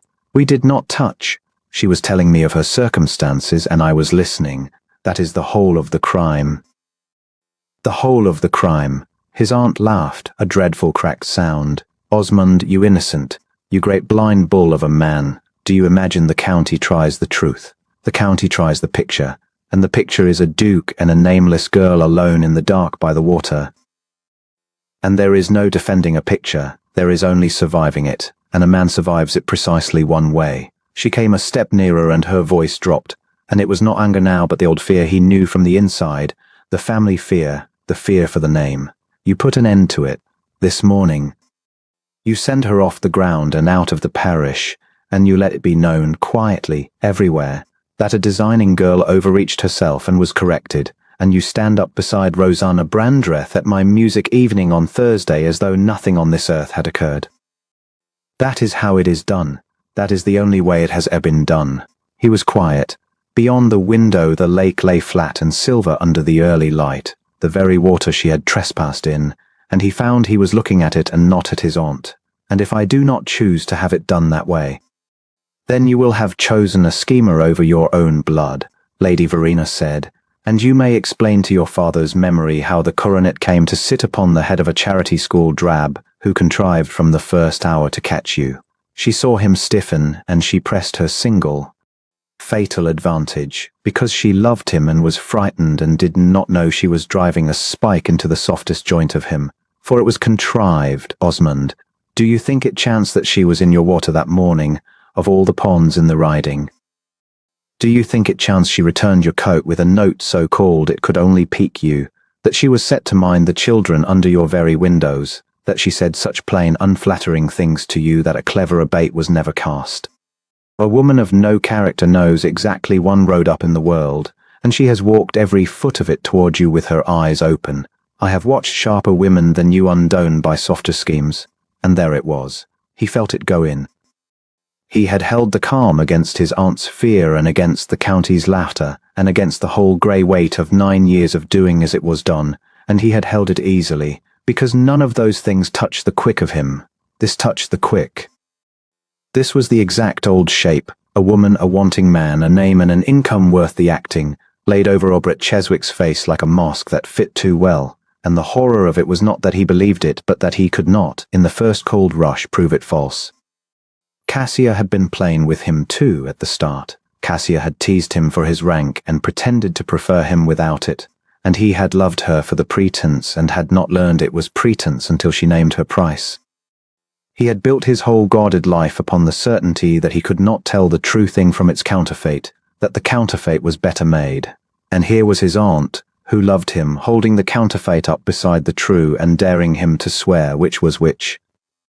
"Get dressed," Lady Verena said, gentler now, seeing she had struck home. "Send for her and be kind if you must, and be quick, and let us have this behind us." She touched his sleeve once and went out, and left him alone with the silver water and the poison working. Twice in that hour he came near to going another way. Once he took up the pen to write, not an order, but a line to her in his own hand, and found he did not know how to begin a thing he had spent 9 years unlearning, and set the pen down. And once, crossing the hall, he came upon Rosanna Brandreth at the foot of the great stair, pale and composed, and got up with particular care to be found composed. And she put her hand to his sleeve and said low, that she bore him no grudge for a moment's folly, that any man might be dazzled by a bold face and a bathing dress, that she was quite ready to forget it had happened and let the county forget it too, if only he would let her. She meant it for balm. It fell on him as the flat opposite of everything the grey figure had ever said, a woman offering to unsee the truth for him, where the other had refused all her life to leave a truth unsaid. And for one clean instant he saw the whole of his choice laid bare and knew exactly which of the two he wanted, and exactly which of the two his aunt and his name and his fear would have him take. He said something courteous to Rosanna and moved her hand from his sleeve and went on, and told himself the instant had been weakness. It was the one honest instant of his morning, and he called it weakness, because that was easier than calling it by its name. He should have gone to the lake and thought. He should have called back the lantern and the half-inch of air and the voice saying, "You are the loneliest man I have ever stood beside," without one grain of flattery in it. Instead, he let his man dress him in the cold, correct clothes of his office. And he went down to the small library where he received tenants and stewards and men who wanted things of him. And he sent a groom to the Harrogate school with an order, not an invitation, that Miss Cheswick was to attend the Duke at 11. And he stood at the window with his hands behind him and built, stone by stone, the wall he had let fall, because a wall could be tested against, and the quick of him could not bear to be wrong twice in one life about the same thing. She came at 11 exactly, in the grey dress, and made him the even curtsy, and he did not ask her to sit. He had resolved not to ask her to sit. It was a small cruelty, and he despised it, and he did it. "You wished to see me, your grace." "You have been the subject talk," he said, in the flat unanswerable register, the shutter-drawn voice. "You and I together. It has gone about the county that we were seen at the boathouse yesterday in circumstances no prudent man would wish reported of himself. I dare say you know it already. Such things travel first to the person they most concern. I heard it this morning from Mrs. Pell," she said. "I am sorry for it. Not for myself, I have nothing left that talk can spoil, but for you, who have a great deal." She was steady. She was always steady, and it undid him, and he set his jaw against the undoing. "I am glad you understand the extent of the damage," he said. "It simplifies what I have to propose. You cannot remain at the school. The school cannot keep a mistress the county is laughing at, and Mrs. Pell will tell you so before nightfall if I do not. I have therefore drawn instructions with my steward." He took the folded paper from the table without looking at her, because he found he could not do it and look at her. "A sum sufficient to establish you at a distance, or the north, wherever you are not known. A character in my aunt's hand, which will open any respectable house to you, and a settled annuity, modest but certain, on the single condition that you remove yourself from this parish within the week and hold no further correspondence with this house. It is generous. It is more than generous. You will not, I think, find the arrangement ungenerous." He heard himself and hated himself, could not stop. He was paying her off. He was doing the thing that was done. He was treating the one true voice of 9 years exactly as one treats a schemer bought off cheap before she can grow expensive, and he was doing it, God help him, precisely because he could not bear the alternative, which was to believe her and be a fool a second time. She did not take the paper. She looked at it in his hand, and then she looked at his face, and something in her own went very white and very quiet, and it was worse than any weeping he had ever caused. "I see," she said. "You think I contrived it?" "I think," he said, "that a woman in your position has one road, and I do not blame you for having walked it. I only decline to be its destination." For a long moment she said nothing at all. Somewhere in the house a clock struck the quarter. Then she drew a breath, and when she spoke her voice did not shake, which was the terrible part. She had told him once that being afraid of a thing and cowering before it were not the same, and she proved it now at his own expense. "I have been called many hard things, Your Grace," she said, "in every house that ever turned me off. I have been called forward and pert and above my station, and a girl who cannot leave a true thing unsaid, and every one of those has been true, and I have carried them without complaint because they were mine to carry. But I have never been called a schemer because I have never schemed, and I will not take the word from you, of all the men on this earth, not from you who saw. You saw me on the bank with the water running off me, and you knew in one look I was no adventuress. You saw me steady a frightened child no one was watching, and you knew what I was. You said to me yourself that I gave you the only true thing that had been said to you in 9 years. Her voice caught once and held. And now, because two old frightened people have put a picture in your head, you have decided it is cheaper to call the true thing a lie than to be seen having believed it. You are not paying me off, Your Grace. You are paying yourself off. You are buying back your safety, and I am only the coin." "You forget yourself," he said, and it came out without force, a reflex with nothing behind it. "No," she said, "I forget nothing. That has always been my trouble." She took a step back from the paper from him and folded her hands, and he saw her put the hurt away the way she had put it away at the trestle, neatly, without protest, as a woman folds a thing she has long expected to be given. "I asked you for nothing. That is the part you cannot forgive, I think, for it leaves you nothing to pay. I never wanted the annuity, or the character, or the coronet your aunt lies awake guarding. I wanted the man who came the long way round the yews so that a girl minding the lemonade should not be shamed by the sight of a duke going to her. I thought I had met him at the boathouse. I find I was mistaken, and the mistake is mine, and I will carry that too." She made him the curtsy precise, even offering him neither more nor less than a man was owed. "You need not turn me off the school. I will save Mrs. Pell the trouble and save you the annuity. Good morning, Your Grace. I hope the picture keeps you warmer than the truth would have. I do not think it will." She went to the door. She did not hurry, and she did not look back, and every ordered footfall of her going was a stone put back into the wall he had spent the morning building. And he stood with the useless generous paper in his hand and did not call out, because to call out was to be a fool a second time, and 9 years of discipline still held his tongue, though every other part of him strained against it like a dog against a chain. The door closed. The library was very quiet. Beyond the window the lake lay silver and empty, and he understood, standing there, that he had got precisely what he had asked for. The war was up, the danger was stopped, the picture was mended, the county would have its correction, and Rosanna her Thursday and his aunt her peace. He had defended himself flawlessly. He had won. He had never in his life felt so entirely like a man who has lost. He put the paper down. He went to the window and set his hand flat against the cold glass. And below on the drive he watched the small grey figure walk away from his house, without once turning, out along the avenue of limes, and through the far gate and gone, and he waited for the old wound to wake and tell him he had been wise, and it did not wake. Because the old wound had healed in the very hour he had chosen to reopen it, and there was nothing left in the empty place it had held, but the plain unbearable knowledge that Cassia had wanted his coronet, and this woman had wanted only him, and that he had used the one to murder the other.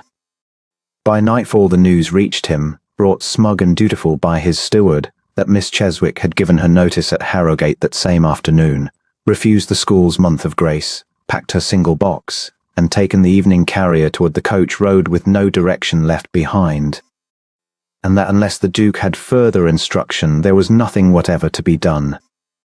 She had been gone 6 days, and the great house had learned again to be quiet, and Osmond, Duke of Lochbeck, discovered that he hated the quiet with a violence that would have astonished every servant who had spent 9 years walking softly to preserve it for him.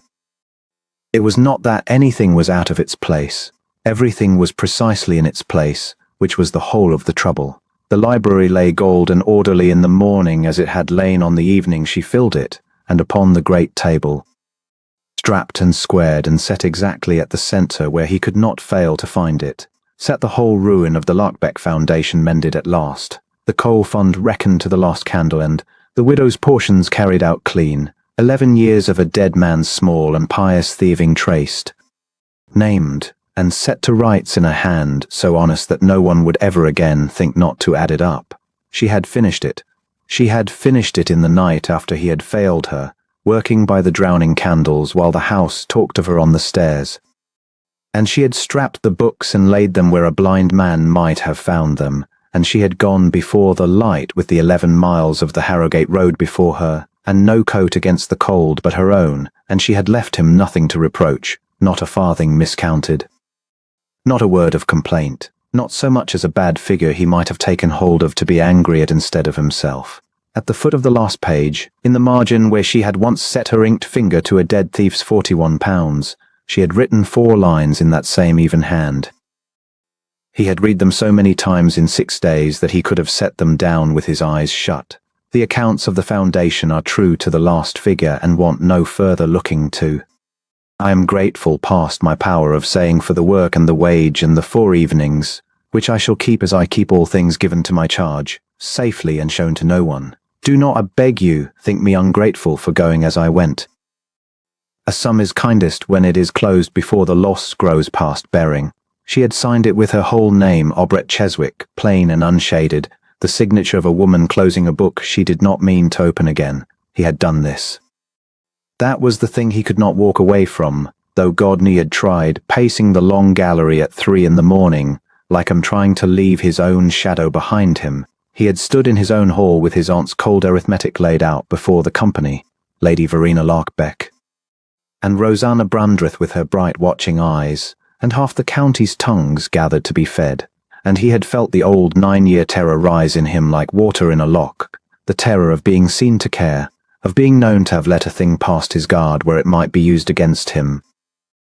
And rather than stand in the face of it, he had reached for the flat cold voice that had never yet failed him, and he had used it to say that Miss Cheswick was a person engaged upon the Foundation's books at Hollis's recommendation, that the matter was purely one of accounts, that he had taken no more notice of her than a man takes of the clerk who casts up his rents, and he had said it loudly enough, and coldly enough, and with enough of the true Larkbeck frost upon it, that his aunt had smiled and let the subject fall, satisfied that her nephew was after all in no danger, and the county had gone home with nothing to carry, and Obret had been on the stair. He had not known it, or he had let himself not know it, which was worse, and she had heard the whole of it, heard herself made into a clerk, into a nobody in a grey sleeve, into a person of whom the Duke of Larkbeck took no more notice than of the man who cast his rents, heard it not as a lie told to save her, though that was in part what it was, but as the plain public sum of exactly what she had always warned him it would come to. It always comes out badly for the one in the coat. She had told him so at the door with the candle between them, and he had known it was true. And then when the moment came to prove her wrong at the cost of his own comfort, he had proved her right instead, thoroughly, and in company. In the flat, unanswerable voice she had once told him did not add up to the man behind it. She had not wept or reproached or waited to be dismissed. She had simply finished the accounts and gone, and that, he understood now, in the bitter clean light of the 6th morning, was the most damning thing of all, for it was precisely what he himself would have done, what he had done 9 years since, when a hand he trusted had taken from more than money and left him with nothing but the cold sum of it. He had closed his own books then and gone away inside himself and shown the loss to no one, and had called it dignity, and had lived on the strength of that cold closing for 9 barren years. He had thought it the one wisdom his ruin had taught him. And here was a woman who had been ruined worse and younger, and had learned the opposite lesson entirely, had walked in through no door at all, unafraid and unashamed, and offered him the plain warmth of herself, asking nothing. And he had answered that offering with the very frost he had mistaken for wisdom, and had driven her back to Mrs. Peld charity to protect a good name that was worth, he now saw with perfect clarity, a great deal less than the thing he had spent to keep it.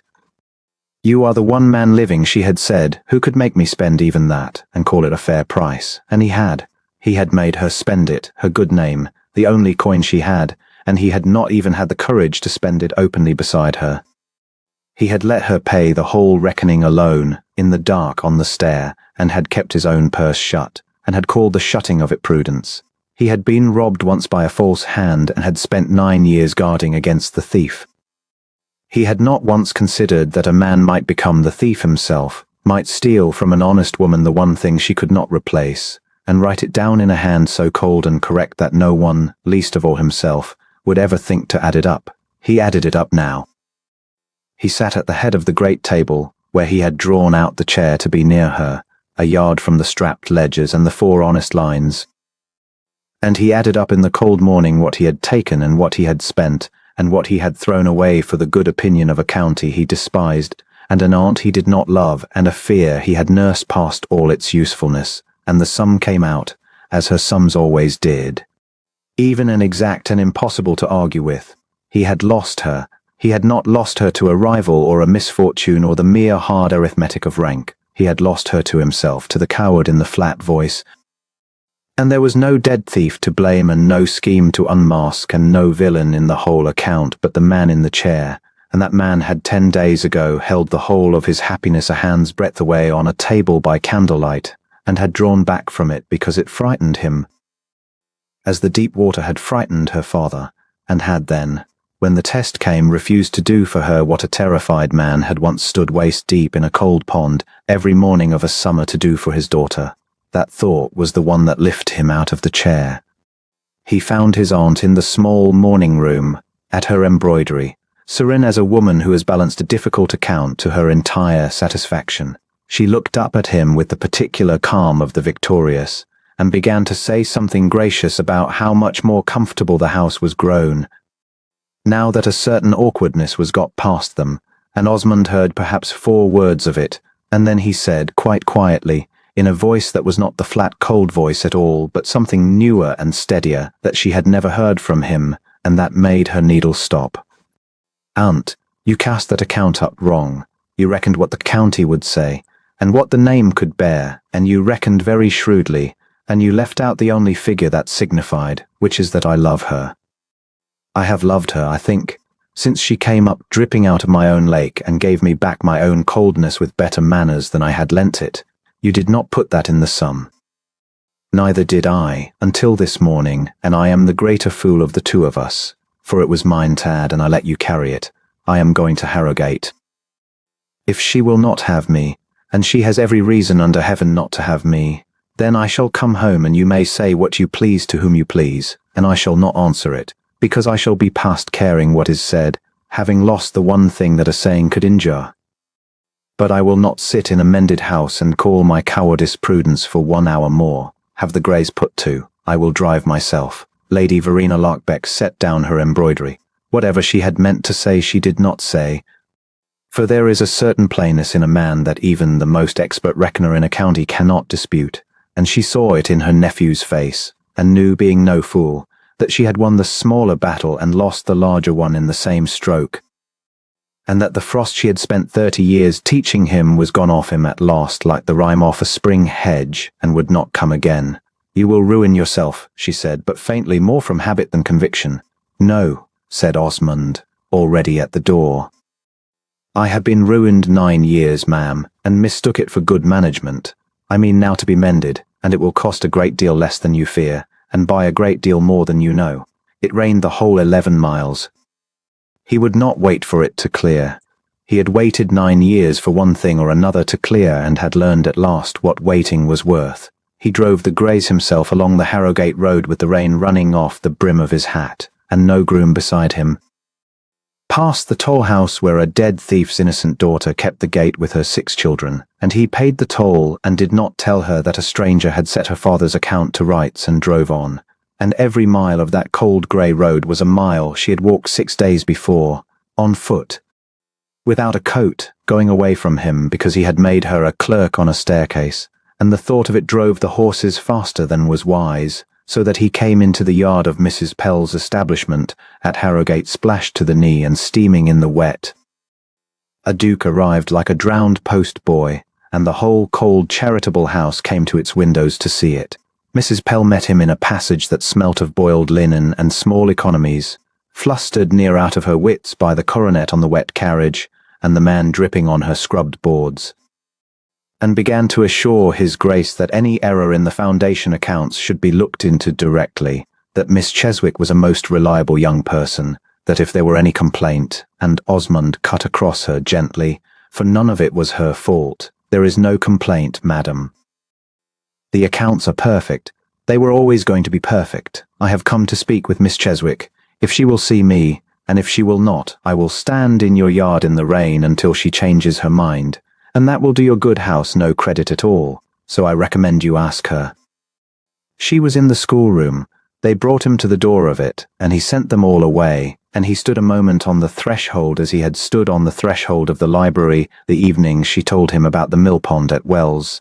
Only now it was he who was the trespasser, dripping and uninvited.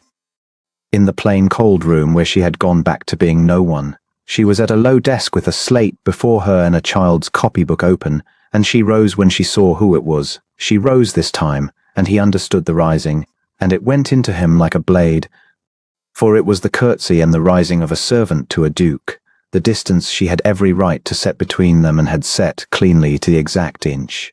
Your Grace, she said. Her voice was even. It was always even. He had learned to read what the evenness cost her, and he read it now, and it did not make him less afraid, but it made him more certain. Do not, he said, call me that. Not here. Not from you. He took off the wet hat, because a man come to lay himself bare does not do it covered, and he held it in both hands like the boy he had not been in 20 years. Miss Cheswick, or Brett. I have driven 11 miles in the rain to say a thing I should have said in my own hall 6 days ago, before my aunt and Rosanna Brandreth and every tongue in the county, and did not, because I was afraid. Afraid as I have been afraid for 9 years of being seen to care for a thing that might be taken from me. So I said instead that you were a clerk, and that I took no more notice of you than of a man who costs my rents, and I said it where you could hear it, and it was the coldest and the falsest and the most cowardly figure I have ever set down in my life, and I have come to strike it out. She did not move. The rain ran on the schoolroom window. He went on, because he had crossed the deep water now, and there was no going back to the shallow. You told me once that a sum is kindest when it is closed before the loss grows past bearing, and you closed ours, and you were right to, on the evidence I gave you, for the man who spoke on that stair was not worth a farthing of what you would have spent on him. But you closed it on a false total, because I hid the largest figure from you, as I hid it from myself, and I will not have you spend the rest of your life reckoning by a book I falsified. So here is the true figure, and you may do with it what you will, and I have no right on earth to ask that you do anything with it at all. I love you. I have loved you since you came up out of my lake with your chin high, and gave me back my own rudeness in better English than I own. I do not take no notice of you. I have taken notice of nothing else since the morning on the bank. I let you walk 11 miles in the cold to be no one again, rather than stand up in my own house and be known to want you, and there is no dead thief in that account and no villain but myself. And I have come to say it plainly in the one place where I once denied it, so that the true sum may be set beside the false one, and there be no mistaking which is which. He stopped. His heart was going with the frantic disorder of the clerk's ruined ledgers. And the wet hat was crushed in his 2 hands, and he had nothing left in him of the flat cold voice, or the 9 years' guard, or the Duke of Lochbeck at all. There was only a man standing in a cold charitable schoolroom 11 miles from his own dry house, having at last, and too late, and in the rain, said the whole of the thing aloud. That is the true account, Brett, he said, very low. It is the only honest one I have ever kept, and I have brought it to you, and it is yours to close or to open, exactly as you choose. He found her a little before dawn at the Cross Keys, where the coach road bent toward the turnpike, sitting bolt upright on a settle in the cold public parlour with her single box at her feet, and her hands folded on it as a woman folds them who has decided not to weep in front of strangers. He had ridden through the night. He had left the great house without a hat, without his steward, without one word to his aunt, and had followed the carrier's track by lantern light, and by asking at every toll and every dark cottage where a grey-clad woman with a box had gone. And he came into the low smoke-stained room in his ruined riding clothes with the mud of 9 hours on him and stood in the doorway looking at her, and every ordered sentence he had built along the road went out of him like water out of a cracked jug. She rose when she saw him. She did not curtsy. That, more than anything, told him what he had done, that he had at last said the one thing that broke even her patient courtesy, that he had turned himself from a duke to be curtsied to into merely a man she no longer knew how to greet. "You should not have come," she said. "There is nothing left to arrange. I signed no paper. I took no annuity. You owe me nothing, and I will trouble you for nothing. Go home, your grace, before the light, and let it be as though you never rode out." "I did not come to arrange anything," he said. "I came because I was wrong. I have been wrong since 11 o'clock yesterday morning, and I knew it while you were still in the room, and I let you walk out of my house into the dark rather than say 4 words that would have unmade 9 years of my life, and I have come to say them now. In a public parlour that smells of tallow and stale ale, because I forfeited the right to say them anywhere finer." He came a step into the room.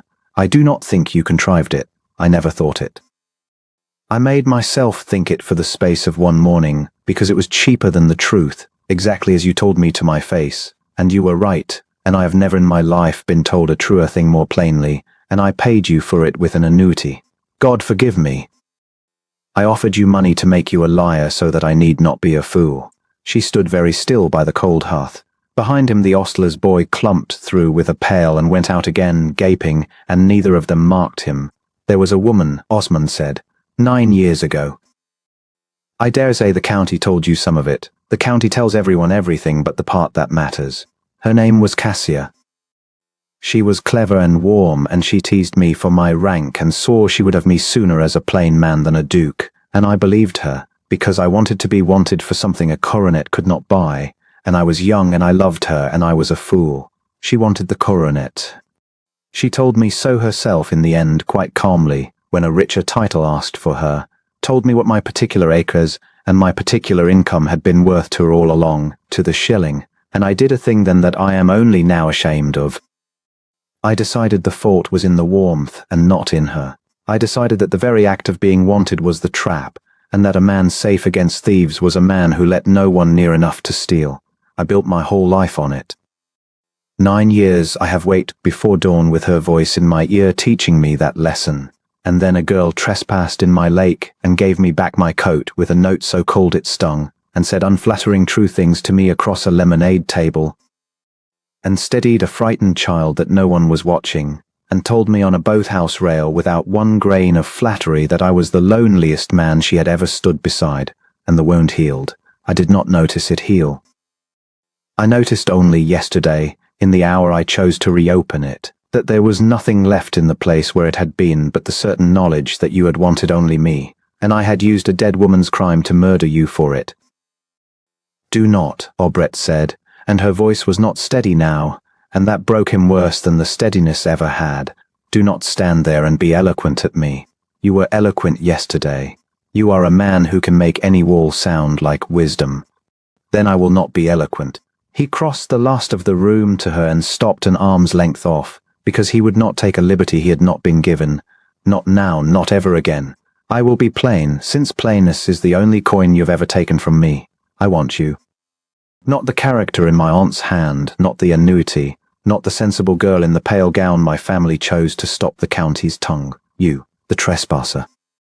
The account-keeper with 2 clever hands and no name to give and a box no bigger than a hat box and more courage in one even curtsy than I have shown in 9 years of being feared.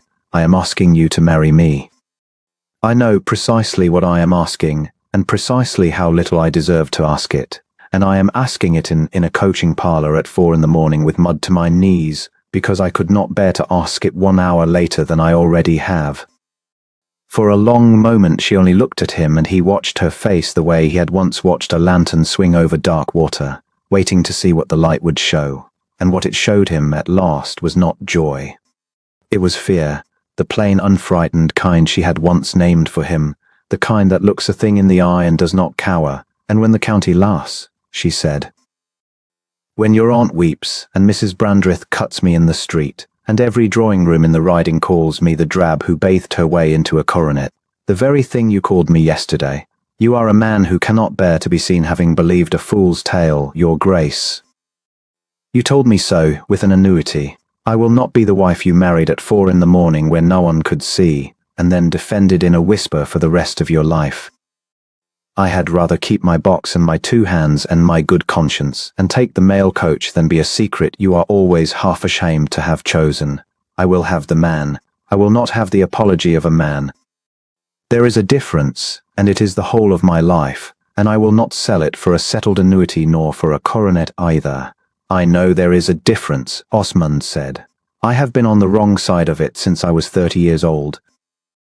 Come back with me and I will show you which side I mean to die on, not in a whisper, not at 4 in the morning. On Thursday, in my aunt's own music room, before every glove in the county that is waiting to be raised against you, there, and not in the dark, and not by the back stair up which I once sent you to spare you the sight of a duke coming to a servant.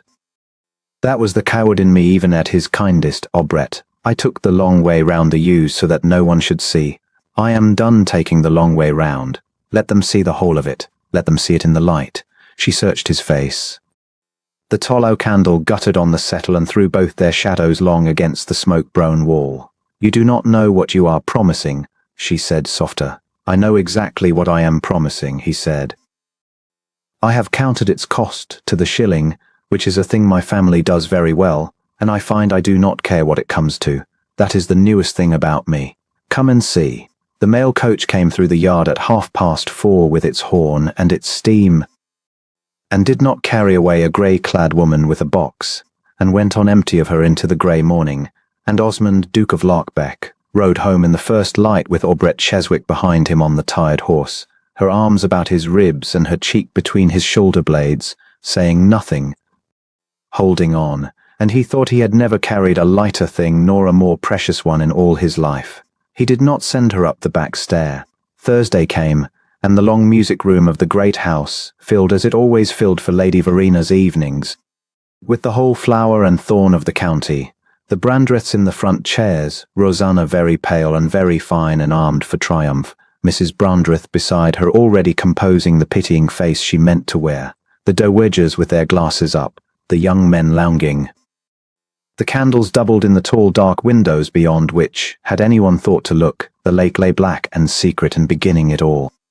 Lady Verena stood near the pianoforte in grey silk with her mouth set, having spent 3 days between fury and dread since her nephew had come home mud to the knee and told her, without heat and without apology, what he meant to do. She had told him he would ruin them. He had told her he loved her and would ruin them anyway, and had gone to dress. He came in with Obret on his arm, not behind him, not brought in shamefaced by a side door to be examined. On his arm, in a gown of deep blue that his own order had put on her back that afternoon, plain cut and unjewelled, and the more striking for it among all that fretted lace, her head up, her hands quiet, her face wearing the exact composure with which she had once handed him back his coat. The whole long room went silent by degrees, the way a wind drops, chair by chair, until the only sound was the small hiss of the candles. You are all very good to have come, Osmond said into that silence in the flat, unanswerable voice they had feared across 3 counties, only he did not use it now to shut a door. He used it to open one. You came, I think some of you, to see how a great house mends a scandal. I will not disappoint you. I mean to mend it before your eyes. He turned to the front chairs and to Rosanna, and he did the one thing no one in the room had thought him capable of. He was kind, and he was honest, both at once, public where it cost him. Miss Brandreth, I owe you an apology that I will not diminish by making it small. You were brought into this house on an understanding I permitted the world to form, and I formed it out of cowardice, because a sensible marriage is a very good wall to hide a frightened man behind, and I had hidden behind walls so long I mistook them for a life.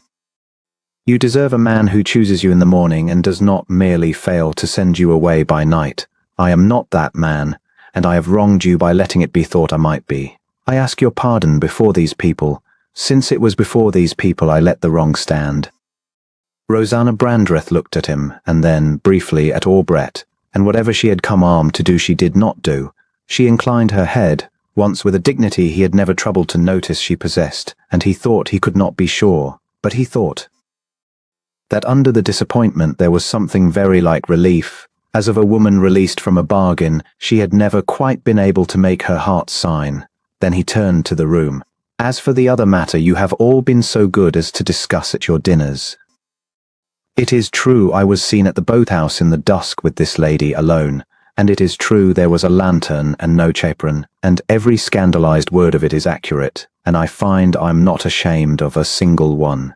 I will tell you what was done there, since you were not close enough to hear. She told me the truth about myself. It is the rarest gift in the riding and the hardest to give to a man of my rank, for we are surrounded from the cradle by people paid to agree with us, and she was not paid, and she agreed with nothing. And she told me I was the loneliest man she had ever stood beside, and she was right. He took Aubrette's hand then, in front of all of them, and did not lower his voice for it. I have asked Miss Cheswick to be my wife. She kept me waiting for my answer, which no one else in England would have dared. Until she was satisfied I wanted the woman and not the quiet, and I will tell you plainly, so that no one need whisper it behind a glove and get it wrong, that she would have refused a duke and taken the mail coach sooner than be a wife I was ashamed of. She has consented to the man.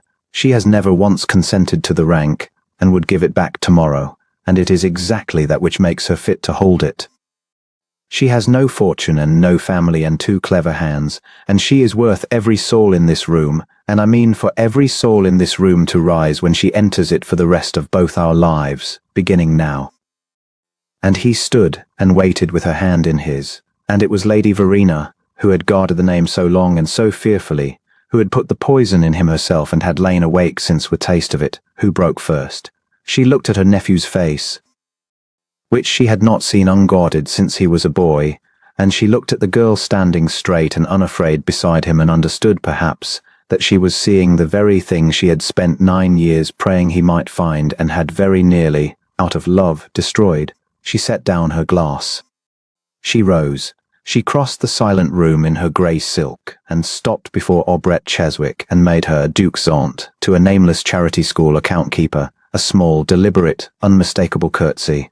The county rose. It rose raggedly and astonished and half against its will, chair scraping after chair, 'cause when a great house declares which way it will fall the county has always, in the end, fallen after it. But it rose every glove of it, Mrs. Brandreth last and stiffest of all, to the woman it had come to bury. And Osmond, watching the girl who had once handed him back his coat receive the homage of the room that had scorned her, felt the last stone of the old wall come down inside him without a sound, and did not miss it in the least. They were married before the leaves turned quietly, which she wished and he had learned to wish. And if the county had expected the trespasser to be humbled into a duchess, it found instead that the duchess had a way of remembering the names of under-gardeners' children, and of saying true unflattering things across her own dinner table that no amount of coronet could cure. And it loved her for it in the end, as he had, because there was nothing else honest to do. But the image he kept, the one he came back to in the grey hour before dawn that no longer woke him with any voice but hers breathing beside him, was from the first warm morning of the following summer, when he came down early and could not find her in the house and went, on an old instinct, to the water. She was in the lake. She was swimming in the clean gold light with the same unhurried strokes he had watched from the bank a lifetime ago and had come down meaning to forbid. And she saw him standing there in the reeds where he had first caught her trespassing, and she stopped, treading the bright water, and pushed the wet hair from her face, and did not flinch and did not apologize and did not scramble for the shore. She only looked at him, laughing, with the water running off her exactly as it had that first astonished morning, and called out to the Duke of Larkbeck across his own forbidden lake to ask whether he meant to have her arrested or to come in, and he stood a moment longer only to keep the sight of her, the whole of his heart trespassing where it had no business and welcome there forever, and then he took off his coat and left it on the bank where hers had once lain, and went in to his wife.